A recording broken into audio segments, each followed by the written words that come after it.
सहेली, महिलाओं के लिए सबसे भरोसेमंद औषधि एवं टॉनिक। कुरुक्षेत्र में वैश्विक गीता पाठ का आयोजन सीएम नायब सिंह सैनी ने की मुख्य अतिथि के रूप में शिरकत। भगवान कृष्ण ने यहीं से दिया सर्व मानव जाति को गीता का उपदेश। गीता के पावन श्लोकों से गूंजी धर्म नगरी। 21,000 बच्चों ने किया गीता का वैश्विक पाठ। गीता पाठ का सिर्फ धार्मिक नहीं, वैज्ञानिक अर्थ भी है।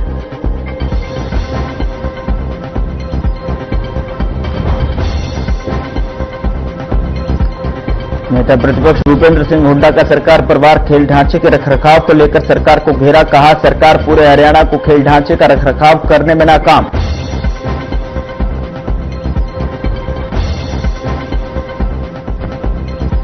हरियाणा में 4 सीनियर आईपीएस अधिकारियों का तबादला। आईपीएस अजय सिंघल होंगे विजिलेंस और एसीबी के नए डीजी। वर्तमान डीजी को बनाया हरियाणा पुलिस हाउसिंग कॉर्पोरेशन में लगाया है।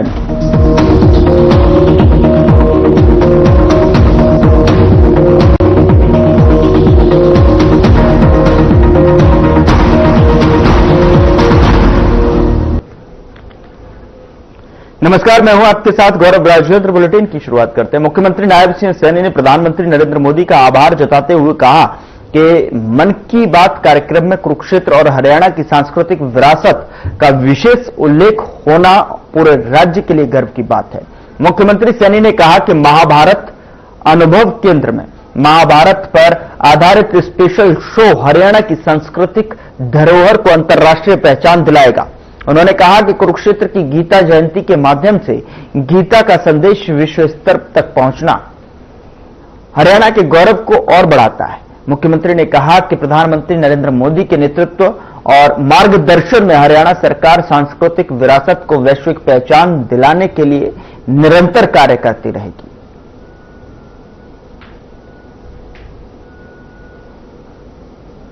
वासियों के लिए एक गर्व का विषय है।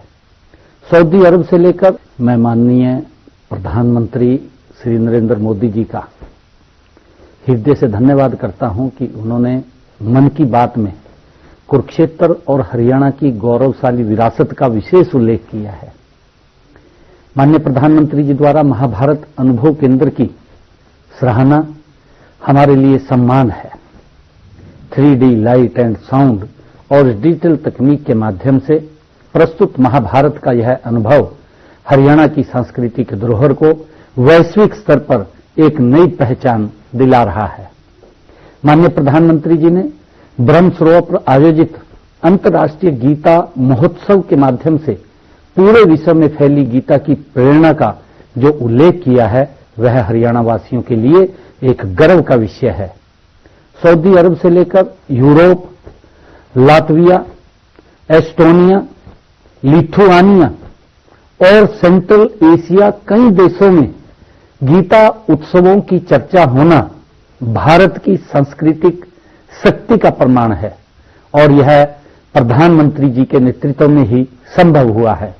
हरियाणा सरकार आदरणीय प्रधानमंत्री जी के मार्गदर्शन में हमारी सांस्कृतिक विरासत को और समृद्ध करने तथा कुरुक्षेत्र को विश्व आध्यात्मिक मानचित्र पर अग्रणी स्थान दिलाने के लिए पूरी तरह से प्रतिबद्ध है। हम देश के यशस्वी प्रधानमंत्री आदरणीय नरेंद्र मोदी जी का आभार व्यक्त करते हैं कि उन्होंने अपने मन की बात के कार्यक्रम में चर्चा जो हमारे अनुभव के अंदर महाभारत कालीन ये अनुभव के अंदर भगवान श्री कृष्ण के उसके ऊपर की है। हम उनका बहुत बहुत धन्यवाद। मुख्यमंत्री नायब सिंह सैनी ने कुरुक्षेत्र में आयोजित वैश्विक गीता पाठ कार्यक्रम में मुख्य अतिथि के रूप में शिरकत की, जिसमें 21,000 विद्यार्थियों ने हिस्सा लिया और गीता के श्लोकों का उच्चारण किया। और इस अवसर पर बाबा रामदेव और गीता मनीषी स्वामी ज्ञानानंद जी महाराज भी मौजूद रहे। बता दें कि वहीं मुख्यमंत्री ने अपने संबोधन में कहा कि कुरुक्षेत्र से भगवान कृष्ण ने सभी मानव जाति के लिए गीता का उपदेश दिया।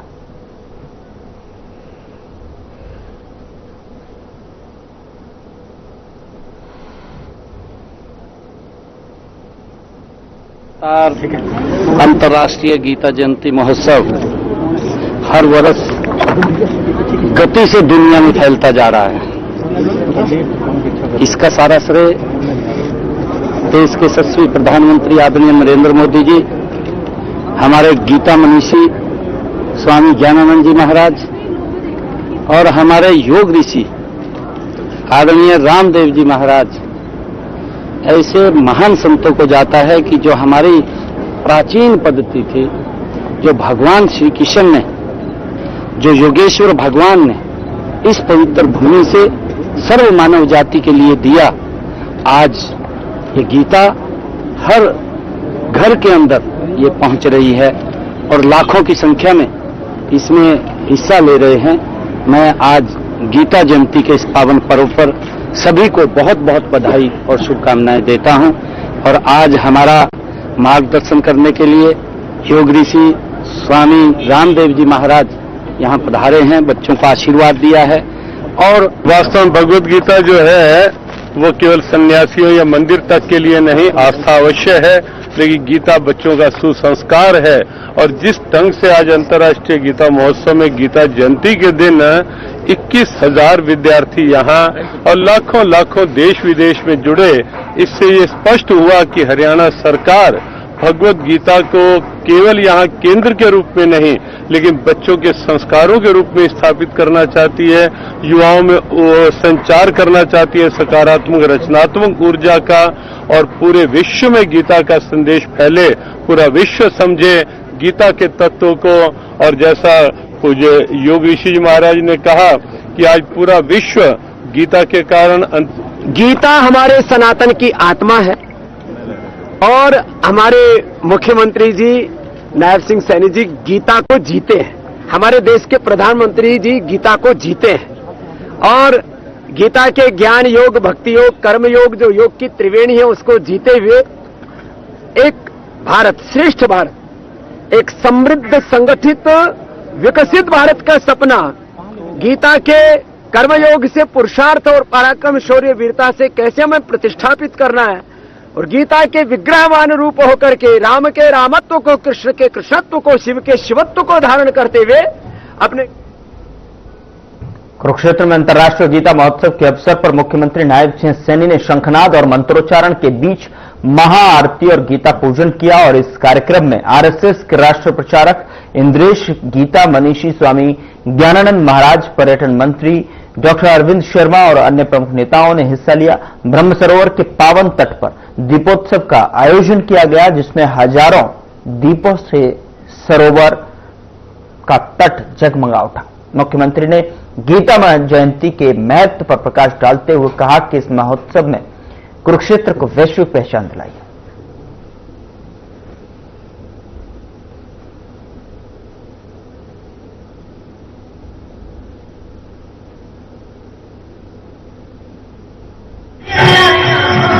गीता जयंती की बहुत बहुत बधाई और शुभकामनाएं देता हूं।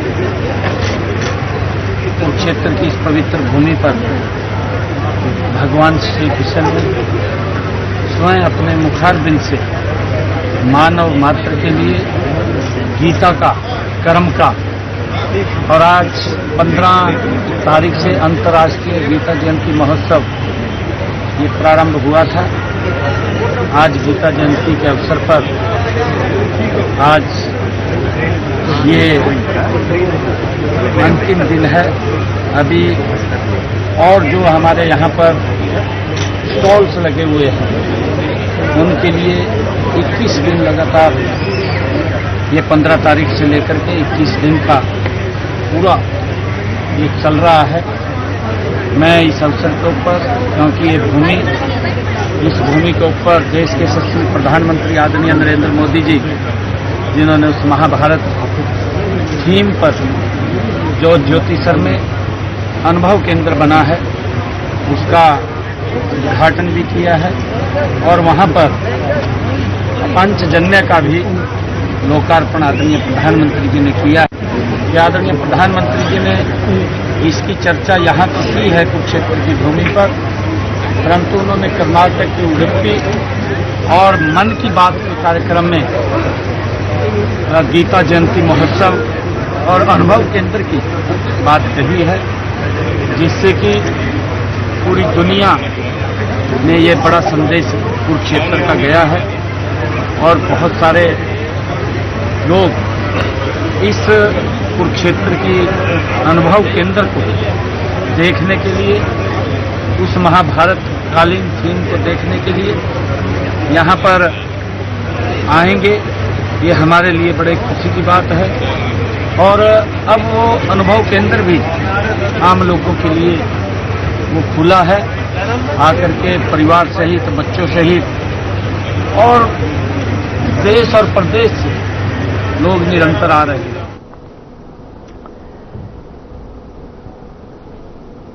रेवाड़ी में अंतर्राष्ट्रीय गीता जयंती महोत्सव के तीसरे दिन गीता मनीषी ज्ञानानंद जी महाराज के आह्वान पर एक साथ गीता के 3 श्लोकों का उच्चारण किया गया, जिसमें 2100 बच्चों ने भाग लिया। उसके साथ एक स्वर में गीता के श्लोकों का उच्चारण किया गया। जो बता दें कि बाल भवन गीतापुरम में मौजूद स्कूली बच्चों से लेकर शिक्षक और अधिकारी सभी गीता के रंगों में रंगे हुए नजर आए। गीता जयंती के समापन में 5100 दीपक जलाकर दीपोत्सव मनाया गया। अंतर्राष्ट्रीय गीता जयंती महोत्सव के अंतिम दिन जिला उपायुक्त अभिषेक मीना ने मुख्य अतिथि के तौर पर शिरकत की। पिछले 3 दिन से चल रहा था, आज उसका आखिरी दिन था, जिसमें आज 2 गतिविधियां मेन रूप से हुई है। पहला गतिविधि हुई है 11 बजे एक साथ लगभग 2100 बच्चों ने गीता के श्लोकों का उच्चारण किया। वो एक बड़ा इवेंट होता है जिसमें पूरे देश में, पूरे विश्व में एक साथ गीता का, एक समय पे गीता का श्लोकों का उच्चारण होता है। तो वो गतिविधि हमारे यहाँ भी हुई, लगभग 2100 बच्चों ने पार्टिसिपेट किया। उसके बाद में अभी शाम को जो दीपोत्सव है और आरती है वो होगी। उसके साथ में इस अंतर्राष्ट्रीय गीता महोत्सव का समापन। सर, साथ में जो हमारा कुछ बाल महोत्सव का पारितोषिक वितरण और जो आज के जिन्होंने गीता जयंती में पार्टिसिपेट किया था उन सभी प्रतिभागियों को जो पुरस्कार वितरण था वो भी साथ में कार्यक्रम आयोजित किया।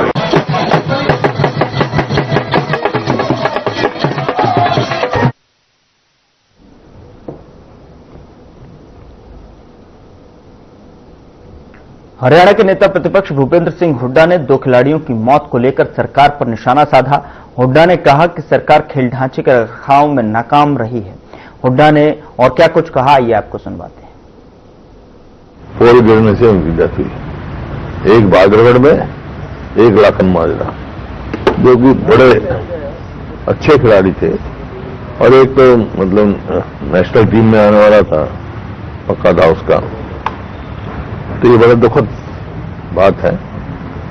और ये कहानी केवल 2 जगह की नहीं है, पूरे हरियाणा की है। जो इंफ्रास्ट्रक्चर स्पोर्ट्स के लिए बना था, सारे स्टेडियम में किसी स्टेडियम का रखरखाव नहीं है। मैं भी जाता हूं, अच्छे इतने बढ़िया स्टेडियम बने, जींद में, रोहतक में, आपके पंचकुला में, गुड़गांव में, फरीदाबाद में, एक से एक बढ़िया स्टेडियम है। लेकिन रखरखाव सरकार का नहीं है। ये सरकार जिम्मेवार है इस बात के लिए। जो खिलाड़ी 2 बास्केटबॉल के खिलाड़ी जो हैं, पोल गिरने से उनकी डेथ हुई। एक बादरगढ़ में, एक लाखन माजरा, जो कि बड़े अच्छे खिलाड़ी थे।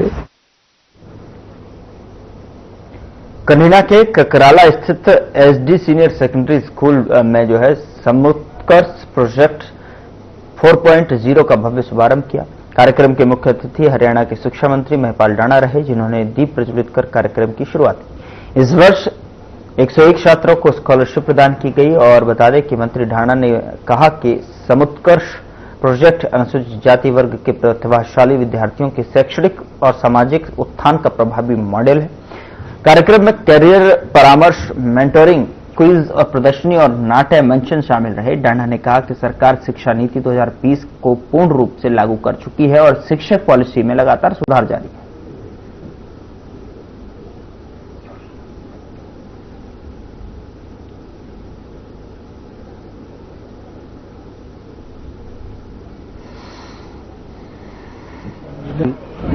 तो ऐसी समाज के बच्चों को, उनके जीवन स्तर को वो आगे बढ़े, ऐसे एक विचार लेके उन्होंने इन बच्चों में काम करना शुरू किया।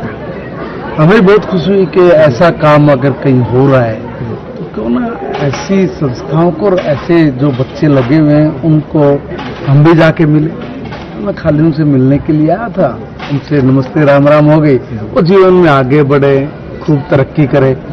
उनमें से मुझे लग रहा था जो बच्चे थे तो मैं उनमें थोड़ा बड़ा था, इसीलिए मैंने उनको नमस्ते भी दिया और आशीर्वाद भी दिया। सभी ने दिया है कि आगे बढ़े, तरक्की करे। सर, करीना में डीएवी संस्था है एक, वो काफी सालों से बंद पड़ी हुई है और मेरा काम नहीं है ना डीएवी संस्था का काम, तो संस्था के लोग बताएंगे। अगर कोई बात हो तो इंजीनियरिंग कॉलेज डीएवी शिक्षण संस्थान करीना में पहला डीएवी इंजीनियरिंग कॉलेज चला रहे थे, बड़े रनिंग सॉफ्टवेयर। कोई बात है, कागज पत्तर कोई अगर कोई। हरियाणा में 4 सीनियर आईपीएस अधिकारियों का तबादला किया गया है। आईपीएस अजय सिंघल को हरियाणा विजिलेंस और एंटी करप्शन ब्यूरो को नया डीजीआई नियुक्त किया गया है, जबकि वर्तमान डीजी आलोक मित्तल को हरियाणा पुलिस हाउसिंग कॉरपोरेशन में एमडी बना दिया गया है। आईपीएस नवदीप सिंह विर्क को ADGP Haryana state enforcement bureau की जिम्मेदारी सौंपी गई है। आईपीएस अधिकारी कला रामचंद्रन को एडीजीपी ह्यूमन राइट्स और लिटिगेशन का कार्यभार सौंपा गया है।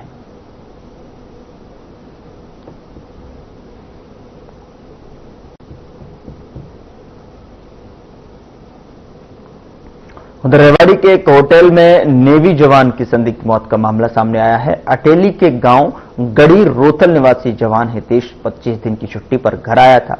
सुबह कमरे से बाहर न आने पर पुलिस को सूचना दी गई। दरवाजा तोड़ने पर उसका शव बाथरूम में मिला। प्रथम जांच में जहरीला पदार्थ खाकर आत्महत्या का मामला लग रहा है। सही पुष्टि पोस्टमार्टम रिपोर्ट आने के बाद ही की जाएगी।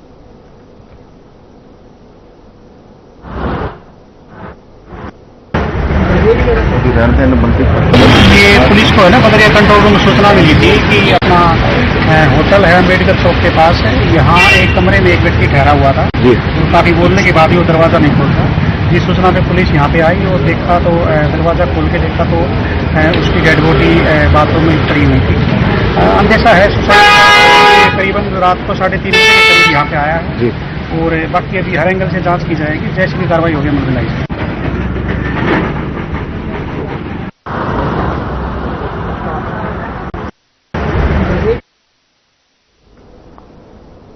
उधर चंडीगढ़ में देर शाम कार सवार युवक पर 3 हमलावरों ने फायरिंग कर दी। बताया जा रहा है कि हमलावरों ने पीछा कर रास्ता रोककर 5 गोलियां चलाईं। वारदात को अंजाम देकर बदमाश मौके से फरार हो गए। पुलिस ने शहर और बॉर्डर पर नाकाबंदी कर आरोपी की तलाश तेज कर दी है। फिलहाल घायल युवक की हालत गंभीर है, जिसे इलाज के लिए पीजीआई में भर्ती कराया गया है।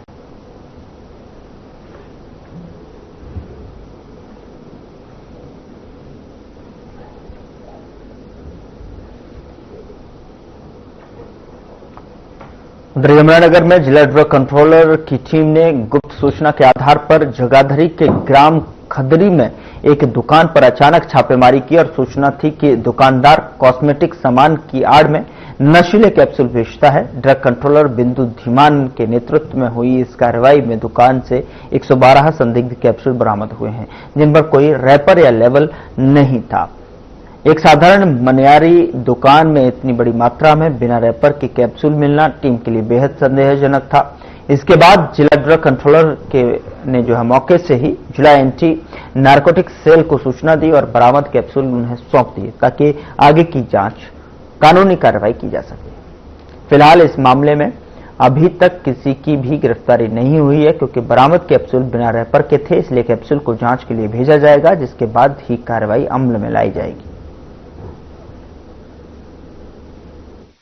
देखिए, ये जो कैप्सूल्स हमें मिले हैं बेसिकली एक मनियारी की दुकान है और इसमें जो भी एक्शन रहेगा हम लोग ये जितने भी कैप्सूल्स हमें रिकवर हुए हैं ये एएनसी टीम को हम सौंप देंगे। आगे की कार्रवाई इसमें टेस्टिंग के बाद ही कर पाएंगे। गिरफ्तारी भी होगी जी? गिरफ्तारी भी होगी, वो रिजल्ट आने के बाद डिसाइड किया जाएगा। क्या कार्रवाई की जाएगी? अभी तो देखिए कैप्सूल्स को हम लोग अपने कब्जे में लेके हैंडओवर कर देंगे एएनसी टीम को। आगे की जो भी कार्रवाई होगी वही करेंगे, क्योंकि कोई लाइसेंसी शॉप तो नहीं है। तो हमारी तरफ से तो सिर्फ इतना है कि हमें एक सीक्रेट इन्फॉर्मेशन के तौर पे हमने यहाँ पे आके चेकिंग की और हमें वो सामान मिल गया। बाकी मैं शुक्रगुजार करूंगी उन कंप्लेनेंट का और बाकी सबको भी मोटिवेट करूंगी कि आप इस तरह की इन्फॉर्मेशन किसी को भी हो तो बिल्कुल बेझिझक होकर आप डिपार्टमेंट को बताएं, तभी हम इस चीज को रोक सकते हैं। क्योंकि नशा आज अगर हमारे गांव में आ गया तो कल को कब हमारे घर में आ जाएगा हम कुछ नहीं कह सकते।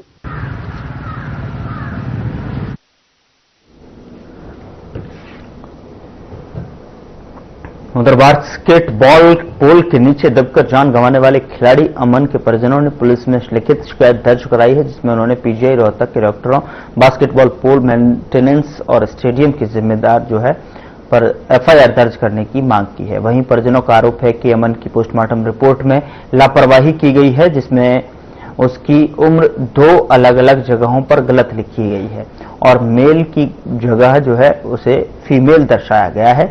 अमन के पिता ने डॉक्टरों पर इलाज में लापरवाही का आरोप लगाया और कहा कि अल्ट्रासाउंड समय पर नहीं किया गया।